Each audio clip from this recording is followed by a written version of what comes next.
Bonjour et bienvenue pour cette troisième de l'émission Comment navigues-tu dans l'incertitude. Je suis Doc Lalouna et je suis ravie de vous présenter ma troisième invitée, une femme merveilleuse que j'ai rencontrée par hasard à l'automne dernier. Pour les personnes qui ne me connaissent pas, donc je suis médecin à l'origine et pourquoi cette émission? C'est parce que j'en avais marre de tomber pendant ce confinement sur des médias qui mettent en avant tout ce qui ne va pas et qui nous enferment en fait dans notre capacité à nous connecter à nous-mêmes par rapport à ce qui nous arrive. Et je me suis dit, tiens, pourquoi tu créerais pas sur ta chaîne YouTube des rencontres comme ça pour qu'on se sente moins seul en fait dans ce confinement. Et donc j'ai pensé à plusieurs personnes. Et j'ai aussi voulu créer des espaces sous forme d'ateliers en ligne pour que chacune puisse déposer sa vérité face à cette incertitude globale que nous traversons tous. Et de voir que grâce à nos neurones miroirs, peut-être que ça peut créer des pistes de co-création ensemble. Je trouvais ça vraiment important pour moi.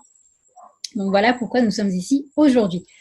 Mon invitée, Marie-Pascale Dubé, c'est une femme que j'ai rencontrée lors d'un festival sur l'humain et la technologie à l'automne dernier dans un beau village près de Grenoble. Et quand on s'est vu, je ne sais pas, tu pourras le partager après Marie-Pascale, mais il y a eu comme si je te connaissais, on se connaissait depuis longtemps. On a commencé à parler, tu avais ton petit accent québécois et je me suis dit, ah bah tiens, tu viens d'où ? Et là, tu me disais que quelques jours avant, tu avais pris l'avion de Montréal. Et moi, je rentrais aussi de Montréal. Et on a réalisé qu'à 2 heures près, on aurait pu prendre le même avion. Ouais. Et là, je me suis dit, waouh.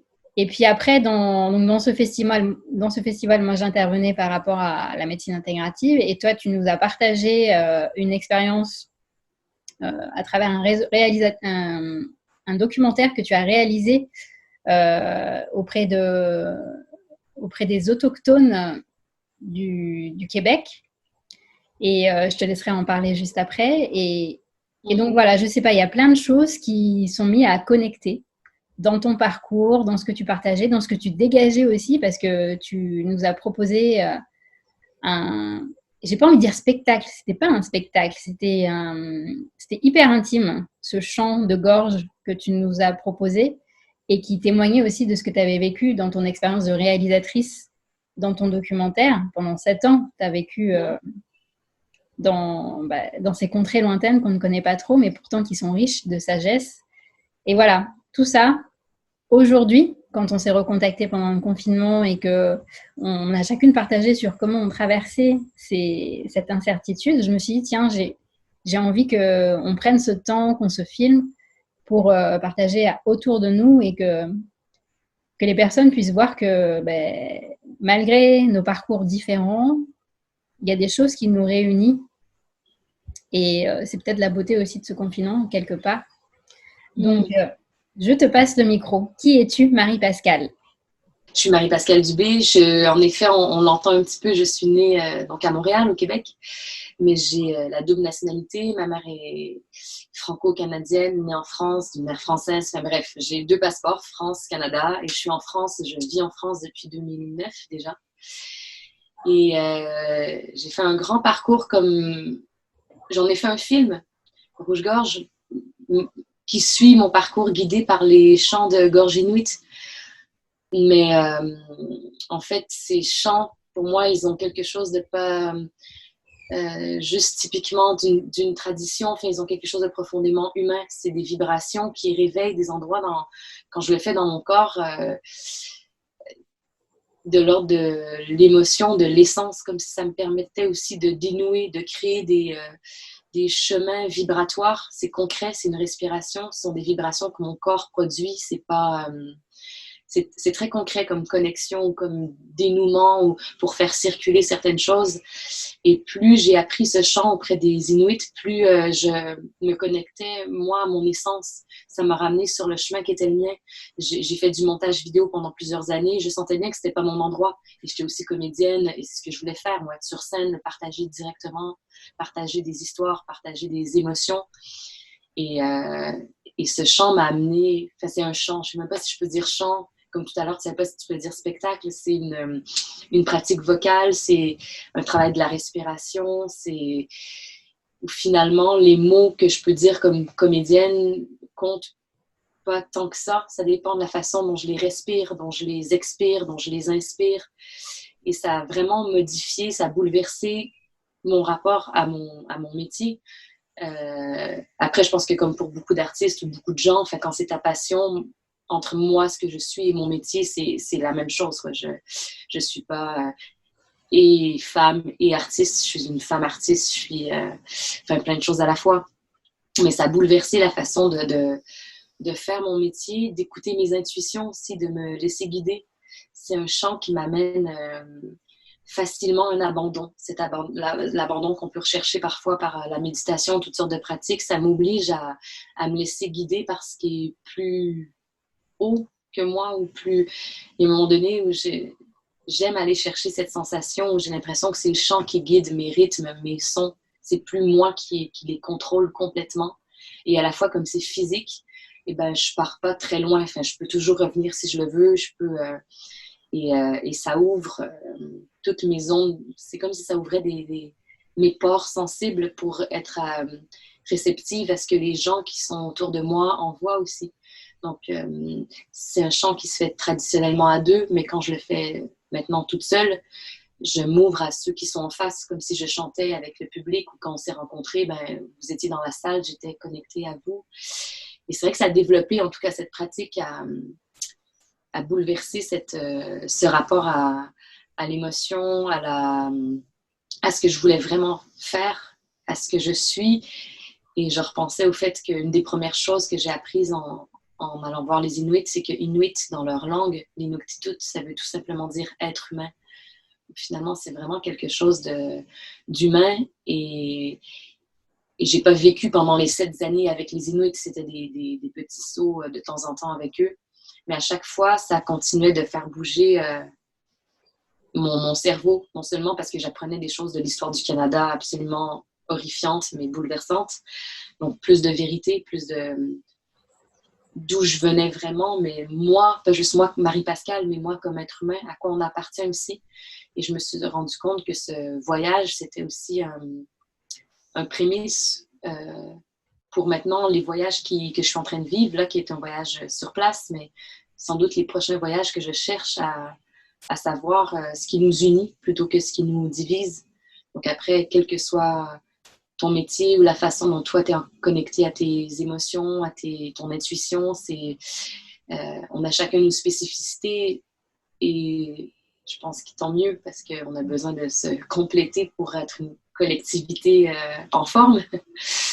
Mais et les sensations, c'est pour moi là où il y a une source de vérité. Ce mot qu'on utilise parfois un peu, on ne sait pas très bien ce que ça veut dire, mais en tout cas, il y a quelque chose on le sait quand on ressent quelque chose qui est vrai, qui est pur. Donc ces émotions, si moi je me donne un peu cet objectif dans la vie de les partager parce que comme comédienne, c'est ce qui me passionne, c'est aussi peut-être pour réveiller tes émotions, vos émotions.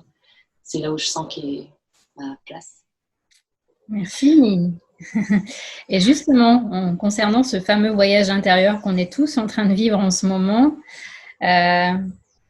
comment tu fais, toi, pour arriver à nourrir cette partie de toi qui aime, qui a besoin de vibrer avec l'autre, qui a besoin de transmettre, d'être dans ce miroir? Parce que j'imagine que le jeu d'une comédienne, c'est aussi ça, c'est se voir dans les yeux de l'autre et créer un espace pour que ces fameux neurones miroirs se mettent en action, et pour la personne qui est sur scène et pour la personne qui reçoit. Donc, comment tu fais en ce moment avec ce confinement pour naviguer? Pour naviguer en ce moment, non, il y a plusieurs phases différentes. C'est comme si en même temps, c'est une expérience tellement extraordinaire de vivre ça tous ensemble en même temps, même s'il y a beaucoup de souffrance et des gens qui meurent. C'est terrible. En même temps, c'est quelque chose de dur et à la fois, on est en train de vivre une expérience qui nous permet, en tout cas moi, qui me permet de découvrir tellement de choses comme si c'est sûr que ça me manque. Je peux pas puiser dans l'énergie de notre public. Il y a plus de scènes et puis on sait pas quand est-ce que les scènes vont rouvrir. Oui. Donc, je C'est ce que n'ai tu que me des disais, il y a pas annulations. mal de choses qui s'annulent là au fur et à mesure dans les semaines, dans les mois à Ça venir. n'arrête pas. Tu avais Ça, une ça... possibilité d'être au Festival d'Avignon, d'ailleurs, et donc Oui, avec... c'était un peu en plus un rêve. C'était le In d'Avignon. C'est un peu comme la sélection officielle de Cannes, version théâtre, quoi. C'est vraiment un rêve qui se c'est pas qu'il se détruit, mais en tout cas, ça se reconstruit différemment. Ça a même étrangement provoqué chez moi une espèce de soulagement parce que je sais aussi que c'est reporté. Donc, je sais que c'est pas une pièce qui s'annule et ça va la nourrir de tellement de choses parce qu'on est tous les artistes enfin, pas juste de cette pièce, mais on est en train de vivre des réflexions, confrontations. Enfin, c'est une espèce on est tous en macération quelque part. Hein. C'est donc, les fruits vont être mûrs. C'est sûr que je pense que l'envie d'être sur scène, de se rencontrer, de jouer, de créer, là, ça grandit, ça grandit. Moi, ça me redonne envie d'écrire, quelque chose que je fais plus depuis que j'ai terminé de réaliser Rouge-Gorge, qui m'a pris beaucoup d'années, beaucoup d'énergie, de temps, de remise en question. Et là, d'un coup, ma carrière de comédienne se lançait avec un super élan. Et là, c'est une suspension où mon public en ce moment, c'est moi. C'est le miroir, ben, il est à l'intérieur de moi. Et donc, c'est pas évident parce que je suis habituée d'être nomade, de beaucoup bouger, de rencontrer beaucoup. Là, j'ai eu la chance d'avoir une espèce de rencontre troublante et magnifique amoureusement. Donc, on a décidé de vivre le confinement ensemble et de presque commencer notre relation en confinement. Et pourquoi pas? En tout cas, pour l'instant, ça se passe bien. Donc, je ne suis pas non plus complètement toute seule, mais au niveau du partage des émotions et de la création, je suis en train de revoir en fait tout ce que j'ai envie de partager. Les anciens projets sont... Parce que je me remets à écrire, c'est complètement différemment, ou alors c'est tous mes anciens projets qui sont en train d'en devenir un nouveau, mais il y a des mouvements à l'intérieur où c'est seulement là, après presque 6 semaines de confinement, que j'arrive à me mettre à écrire parce que... T'as l'impression que ça vient de d'où? De tes tripes? C'est vraiment le ventre. Ouais.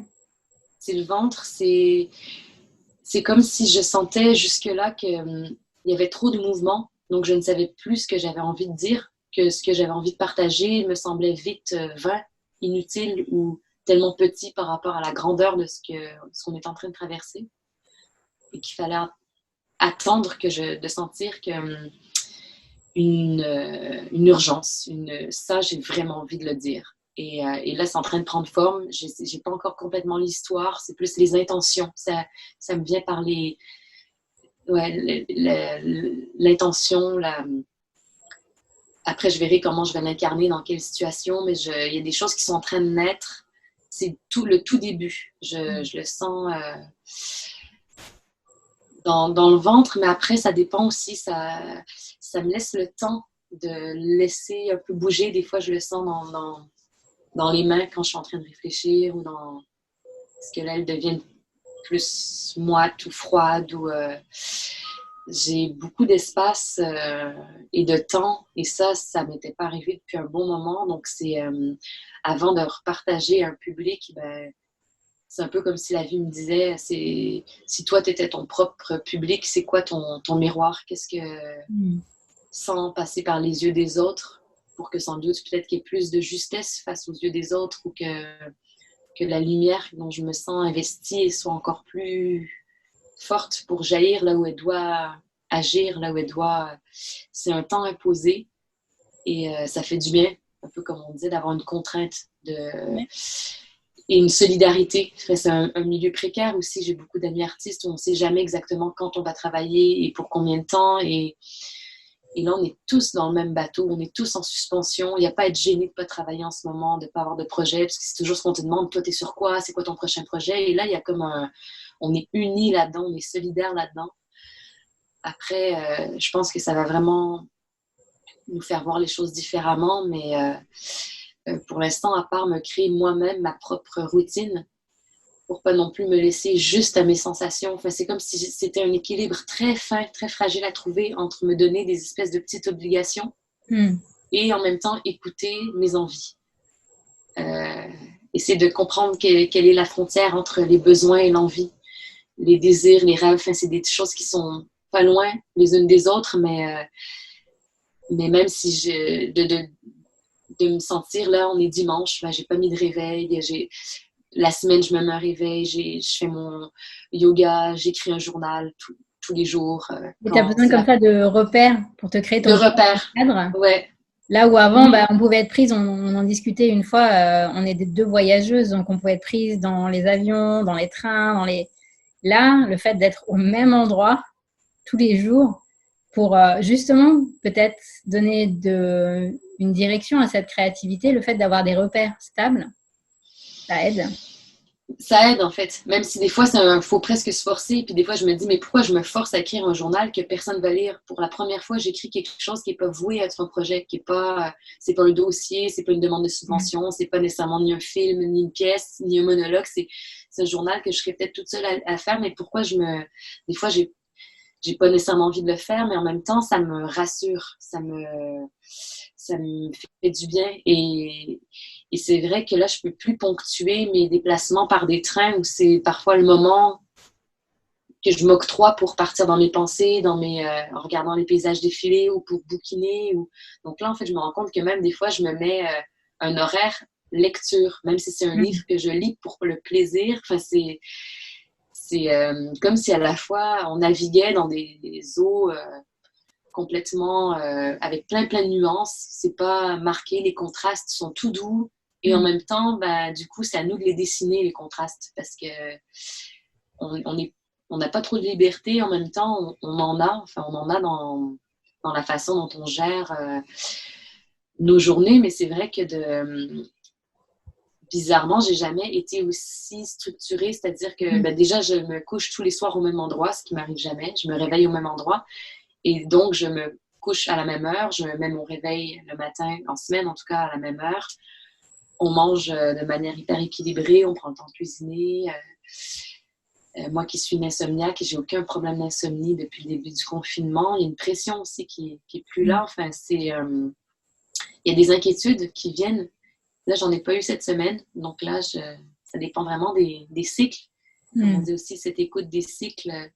Peut-être que là, c'est l'énergie de cette nouvelle lune, de ce qui est en train là de repartir comme ce nouveau départ. Mais en tout cas, je ne vais pas non plus les provoquer, les inquiétudes, ça ne viennent pas parce qu'il y a suffisamment d'éléments extérieurs pour se stresser, pour être affolé, pour être inquiet face à notre avenir, face à ce qu'on est en train de vivre. Si on pense confinement, et à un moment donné, on pense aux raisons du confinement et ça peut faire peur. Donc, je me protège si on aussi. commence à rentrer dedans, waouh, ça peut partir très vite dans le mental qui s'emballe et... mais vraiment... Moi, je vois qu'il y a des moments où quand je rentre dedans, je peux être à deux doigts de me dire je perds foi complètement en l'humanité. Je me dis à quoi bon, quoi. À quoi bon? C'est ça. Il faut se tenir là où on peut se tenir. Des fois, je me sentais coupable même de me dire ah, mais là, je suis en train de vivre des tellement beaux moments dans cette rencontre avec un homme que j'aime, où je me sens heureuse comme je crois que je me suis jamais sentie heureuse comme ça en relation. Est-ce que j'ai le droit de me sentir aussi bien quand il y a des gens qui souffrent? Et après, en même temps, c'est tellement ténu parce que ce même état de bien-être, il peut très vite partir et d'un coup, l'angoisse peut venir. Mais est-ce que c'est la fin du monde? Est-ce que c'est la fin? Est-ce que les dirigeants vont comprendre qu'on ne peut pas revenir à comme c'était avant, que c'est ce qui est en train de nous tuer, que c'est un suicide collectif? Est-ce que... Et ça, tu m'as dit le mot l'autre fois, hypersensibilité, c'est tout simple, mais ça dit beaucoup. C'est vrai que j'ai l'impression d'être une espèce de loupe, déjà sur mes propres fissures, mais cette confrontation, le fait d'être avec soi-même, avec tout ce qui remonte, mes limites, toutes sortes de choses. Hein. C'est une loupe sur beaucoup de choses et sur les émotions aussi, de faire attention. Moi, je fais attention de ne pas m'affoler outre mesure parce que c'est déjà suffisamment présent partout dehors que je n'arrive pas. Ouais, et puis on en parlait avec une autre personne que j'ai interviewée, Mathieu, qui disait, lui, quand il conseillait justement pour prendre du recul par rapport à cette inquiétude et cette énergie d'angoisse, c'est de voir à quel niveau tu peux agir. Parce que si c'est en dehors de ta capacité d'action, ça ne sert à rien de l'inclure dans ton champ de conscience. Parce que tu vas toujours être dans je ne peux pas contrôler, je ne peux pas agir. Donc, ça va amplifier le phénomène d'inquiétude. Alors que si tu Tu dis, bah voilà, là, ce que je peux faire, c'est me lever le matin à telle heure, me faire du bien, me connecter à mon corps, là au moins tu peux agir concrètement. Donc ça va rassurer le cerveau. Ben, c'est peut-être ça, en fait. Je pense que cette idée d'avoir une routine puis qui nous fait du bien, qui écoute ce dont on a envie aussi, vraiment, que ce soit pas quelqu'un d'autre, c'est une démarche finalement très simple, mais qui devrait se retrouver plus dans nos comportements. Enfin, c'est aussi de réaliser que des fois, on a un mode de vie complètement dingue et qu'il faut être cohérent. Enfin, là, je suis dans une espèce de recherche de cohérence globale entre, en plus de faire un métier qui est ma passion, qui me reconnecte à mes intuitions, c'est quand même génial. Donc, il faudrait que la cohérence se poursuive un peu plus loin, enfin, de revoir un peu tout ce que je fais, mais de pouvoir, là, en ce moment, en tout cas, être dans une action, même si c'est une petite action, même si c'est pas, ça ramène des ambitions pour l'instant à des petites choses. Et ça fait du bien aussi. Et Comme peindre si ton petit papillon pendant des heures, comme tu me racontais. de refaire de la pâte à sel. Oui, ben c'est vrai que là, une semaine sur deux, il y a la fille de Joachim qui est avec nous, mais d'un coup, notre mission, c'était de faire de la pâte à sel et j'ai fait un papillon et je me suis surprise à je pense, encore plus me faire plaisir qu'Anita qui a 5 ans. Quoi. J'ai pris 2 heures à peine mon papillon comme si c'était le projet. Mais en même temps, il était terminé à la fin de la journée. Enfin, j'avais réalisé un petit projet terminé. Puis maintenant, il est dans un dépôt, dans une plante, et puis ça décore, et puis c'est... Mais ça peut être aussi juste le fait de cuisiner à ce point. Donc, à chaque jour, de réaliser quelque chose qui va nous nourrir, qui va bien nous nourrir. Écrire un journal, c'est pareil. J'ai écrit quelque chose, j'ai mis en mots certaines réflexions, certaines pensées. Ça m'aide à me sentir bien, à avoir un tout petit peu de sentiment de satisfaction, de travail accompli, même si c'est un travail qui n'est pas là sur scène, qui n'est pas partagé pour l'instant. On ne sait pas encore les graines qu'on est en train de semer. Ouais. Il se passe des choses, mais les petites réalisations, et puis sentir mon corps quand même actif. C'est vrai que même si c'est un tout petit peu de yoga, quand même de le faire, de sentir que ma jambe se tend, donc elle existe, le fait que mon bras se met à trembler, ben, c'est qu'il est en vie. Enfin, c'est par plein de petits moyens, se sentir vivant. Et j'aimais bien ce que tu disais, en fait, c'est de revenir à ce fait que nous ne savons pas forcément tout. On ne sait pas tout. De la vie. Ah ben là, c'est vraiment ce qu'on vit, c'est juste flagrant sur l'imprévisibilité de ce qui nous attend, de la vie, de la mort, enfin tout, enfin, ça va ensemble, mais d'accepter de ne pas savoir. Et c'est pour ça que j'évite de lire tout ce qui est en train d'être analysé, que ce soit par des journalistes, des politiciens, des artistes sur le jour d'après. Ça me fait un peu peur parce que justement, je suis tellement sensible que je suis en réception. Donc, quand je lis des choses qui m'alarment, qui alimentent une inquiétude ou le fait que justement, en tant qu'artiste, ben, c'est la fin, moi, après, j'ai peur en fait que ça soit une espèce d'effet boule de neige et je trouve plus juste l'énergie de continuer à espérer. Parce que sans espoir, il n'y a plus rien, il n'y a plus la lumière qui fait que tu avances et que tu te réveilles et que tu as une raison de te réveiller. Donc, je fais vraiment attention à ce que je lis. Je sens que le téléjournal ne me fait pas de bien. Même certaines personnes à qui je parle, certaines énergies, d'essayer d'écouter ça. Comme en plus, là, on a l'occasion, on a l'espace, on entend les détails. Quand je dis que c'est une loupe, on a une loupe à l'intérieur sur ce qu'on sent, mais dehors aussi. Là, il n'y a pas les terrasses de restaurants, les oiseaux. On est en pleine ville, en plein cœur, en plein centre-ville de Nantes. Bon, c'est pas Paris, mais quand même, c'est pas la campagne.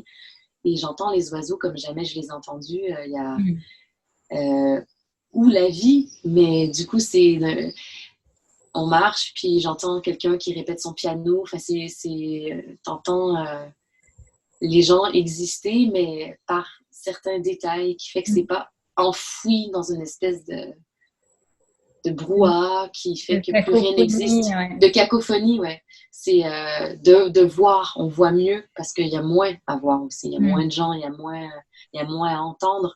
Nos sens, je les sens que mes sens sont en train de se reposer. Quand je sais que j'aime les solliciter et puis je vais pas, il y a peut-être sans doute quelque chose qui ne changera pas.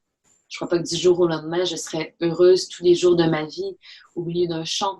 Moi, ce qui me nourrit, c'est quand même l'être humain. J'aime l'être humain, il m'inspire.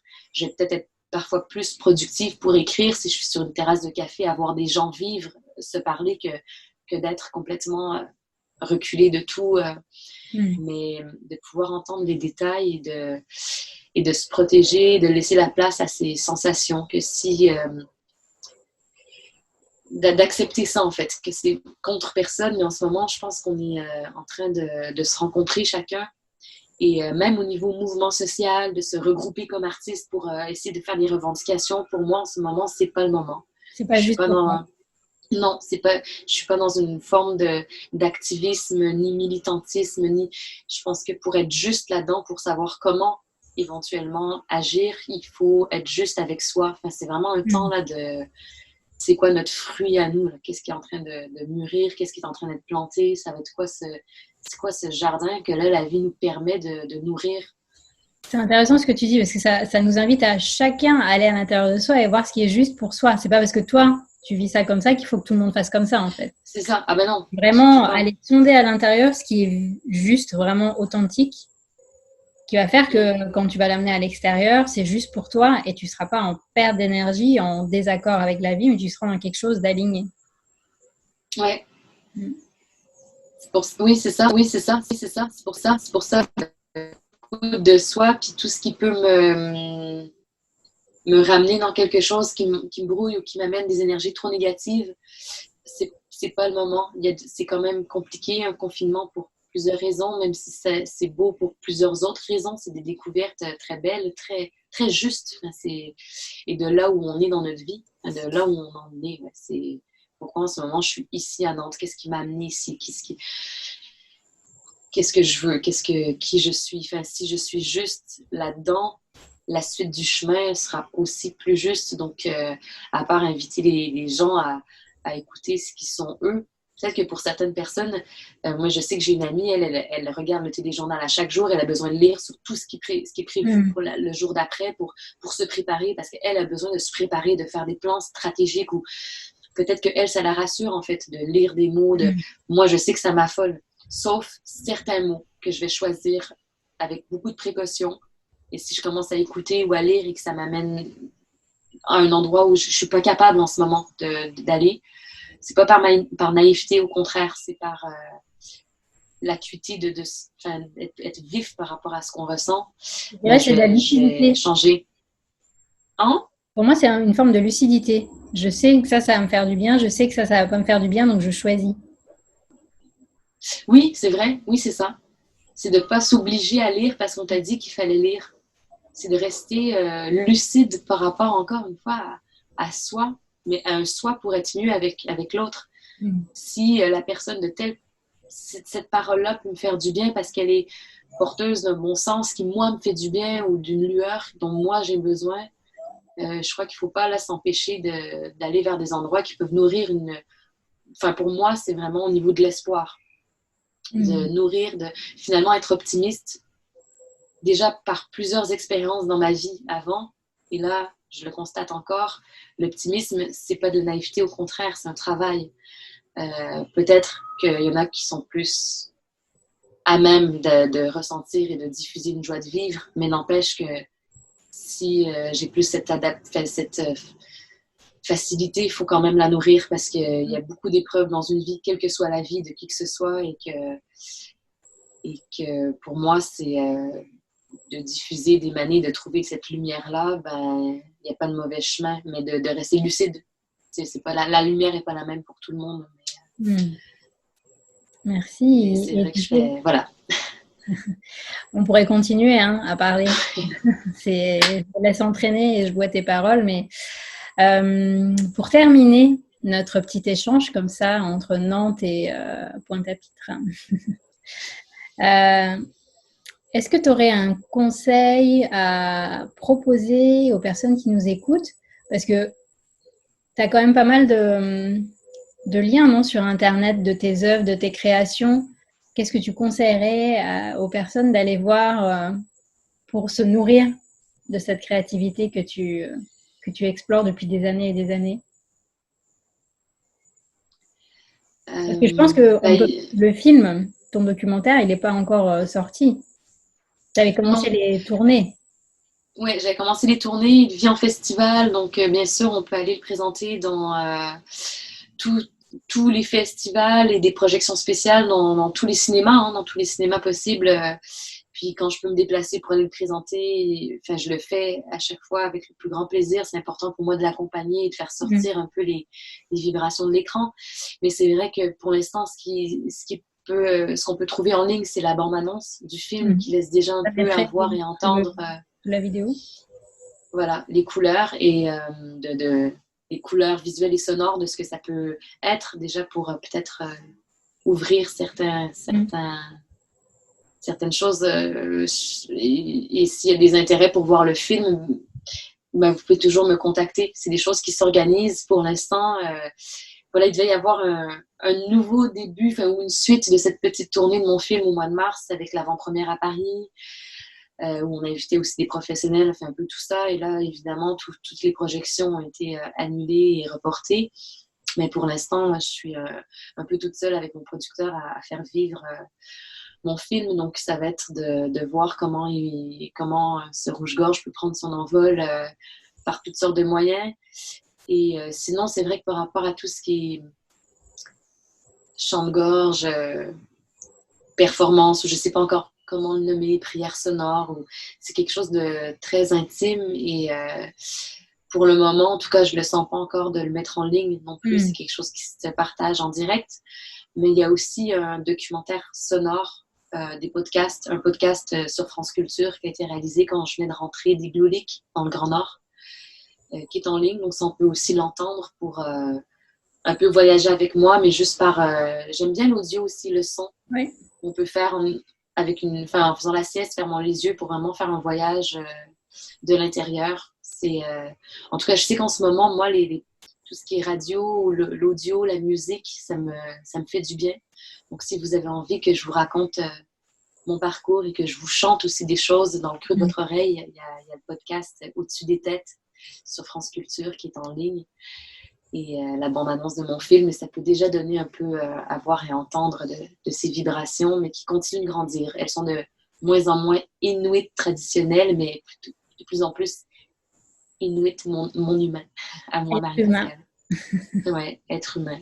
Merci Marie-Pascale, mais je mettrai les liens du podcast et de ta bande-annonce sous la vidéo. Super, merci. Et je mettrai aussi en lien sous la vidéo pour les personnes qui veulent aller plus loin aussi et explorer ces ateliers virtuels dont je parlais au début, où en ligne, on va explorer justement comment est-ce que, grâce à nos neurones miroirs, même si la distance fait qu'on ne se retrouve pas ensemble dans un même espace physique, comment on peut se connecter à notre être humain et comment on peut partager tout ce qui nous traverse, toutes les émotions dont on parlait, hein, que ce soit des émotions agréables ou désagréables, et comment, en fait, il y a aussi un support pour moi d'un point de vue en tant que médecin.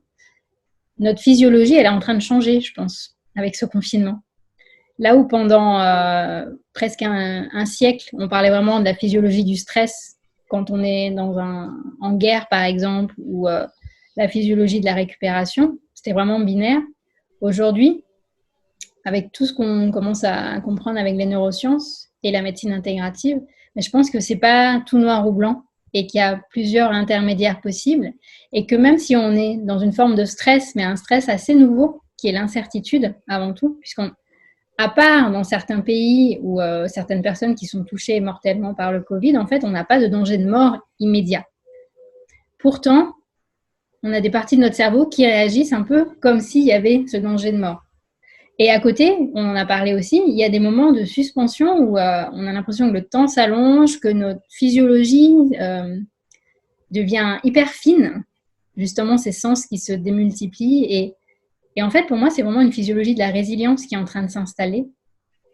Et je trouve ça intéressant de le savoir et de comprendre comment ça se passe physiologiquement pour l'intégrer en nous et pouvoir développer cette créativité qui émerge en fait pendant ce confinement en fait.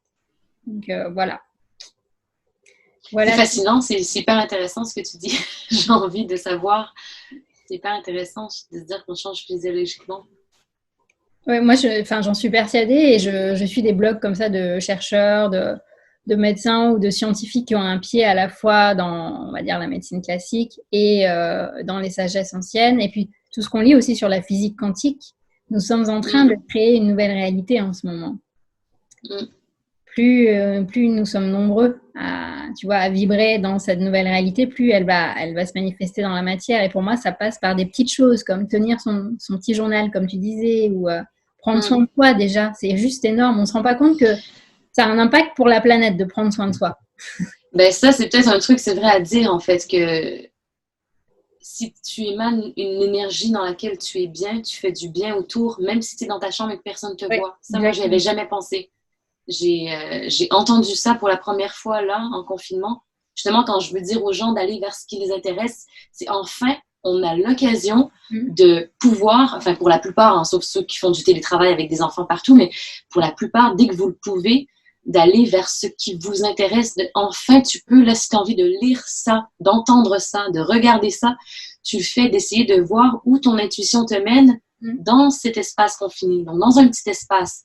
Donc, pas nécessairement tu peux pas prendre l'avion et te dire, ben, moi, j'ai envie d'aller là. Non, c'est dans ta bibliothèque. Où est-ce que ta main s'arrête? Essayer de jouer avec son intuition, essayer de l'aiguiser. Et toi, si tu dis que tu lis des blogs là-dessus, de se spécialiser, en fait, de se spécialiser de ce que l'on est. On va devenir des spécialistes de soi-même et que être spécialiste de soi-même, ça ne peut que renforcer ce qu'on est ensemble. Et ça, c'est incroyable aussi, en fait, de pouvoir devenir son propre expert, en fait. Devenir son propre expert. Ça, je trouve qu'il y a un beau mot de la fin. Et puis, cet exemple que tu dis, va devant ta bibliothèque et laisse-toi guider par... Je prends un truc sans passer par la tête qui veut absolument faire ça. C'est juste, ah bah tiens, je prends ça. Je regarde. D'avoir des jeux comme ça. Enfin, des fois, je me dis, OK, je vais mettre la radio, puis je vais poser une question, puis je vais me dire que on va me donner la réponse, soit dans la chanson qui passe, ou d'essayer de jouer, d'essayer de voir Enfin, c'est très ludique et ça fait du bien, en fait. C'est pour moi, en tout cas, m'aider à voir comment je peux entendre mon intuition autrement aussi que par la méditation ou que par le silence, que finalement, c'est le chemin que ce qui est plus grand nous mène à aller vers. Enfin, il est un peu partout. Enfin, ces signes-là, ils sont partout. Et en ce moment, d'avoir une loupe, ça va nous aider à mieux voir et mieux sentir. Et ça, c'est génial. Ouais, merci. Un grand merci, Pascal. Des bisous vers Nantes. Et j'espère... Vers la Guadeloupe. Ouais, et j'espère à bientôt. J'espère aussi, vraiment. Merci.